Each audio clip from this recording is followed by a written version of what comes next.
پروانه امیرافشاری معروف به همیرا در سال 1323 در شهر تهران به دنیا آمد. وی از خانواده با نفوذ و سرشناس و متدین امیرافشاری که اصالتی آذربایجانی دارند است. از همان دوران کودکی خانه آنها به افتخار افراد با نفوذ حکومتی شاهد مراسم بزرگ با حضور ملوک زرابی بنان، روحانگیز، قمرالملوک وزیری و هنرمندان نامی آن زمان تزیین می‌شد که همین انگیزه اولیه دختر خانواده برای روی آوردن به موسیقی شد. محال یادم بره اون همه شور و حال، محال یادم بره جاده های شمال، محال یادم بره اون همه شور و حال، محال یادم بره.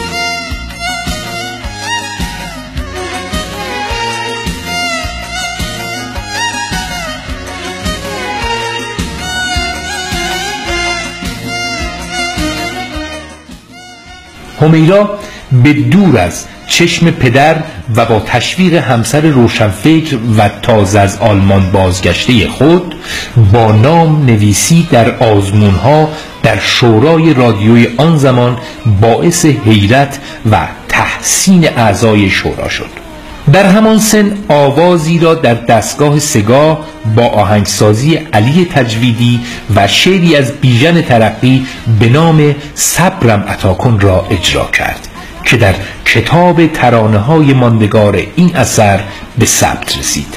وی به علت مخالفت پدر با نام مستعار همیرا فعالیت خود را آغاز کرد، اما پدرش صدای دختر خود را می شناخت و آوازخوان بودن دخترش را دور از شأن خانوادگی خود میدید.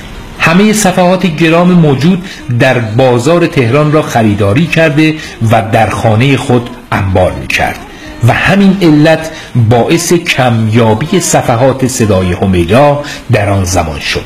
همیرا مدت 8 سال همسر آهنگساز به نام ایرانی پرویز یاحقی بود که در این دوره زناشویی آثار ماندگاری با شعرهای از بیژن ترقی و آهنگهایی از یاحقی مانند مرا نفریبی، هدیه عشق، بهار نورسیده، مرا تنها نگذاری، پنجره‌ای به باغ گل و غیره کرده است. وی بعد از چند سال به دلیل مشکلات ویژه‌ای که برایش در زندگی پیش آمد از پرویز یاحقی جدا شد. ترانه همزبونم باش را 2 بار اجرا کرد که از تلویزیون ملی ایران پخش شد.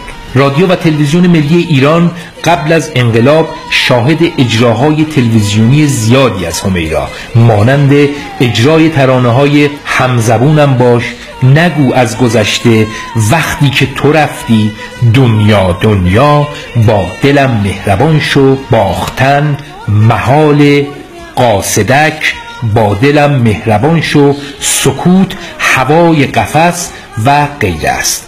وی در سالهای اخیر از سال 1388 به بعد چندین کنسرت و اجرا در کاباره تهران داشته است. در این کنسرت ها علاوه بر آهنگ های اجرا شده در قربت به بازخوانی ترانه های آهنگسازان مطرح ایران پرویز یاحقی و علی تجویدی پرداخته است. کنسرت های همیرا از سال 1388 بدین شرح است: نیویورک 1388، تورنتو 1388، ونکوور 1389، دبی 1390 و لاس وگاس 1390.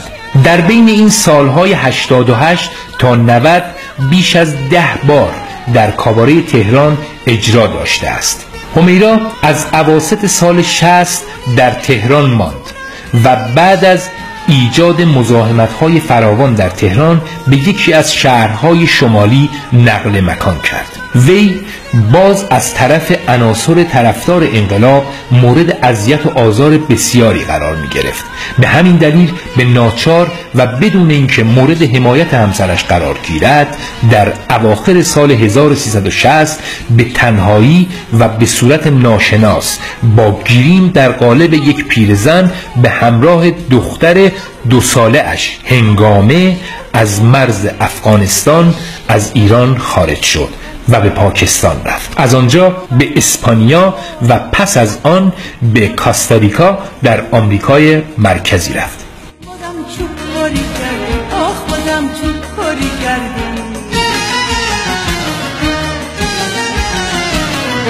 تو برگشتی دوباره عجب خوب کاری کردی.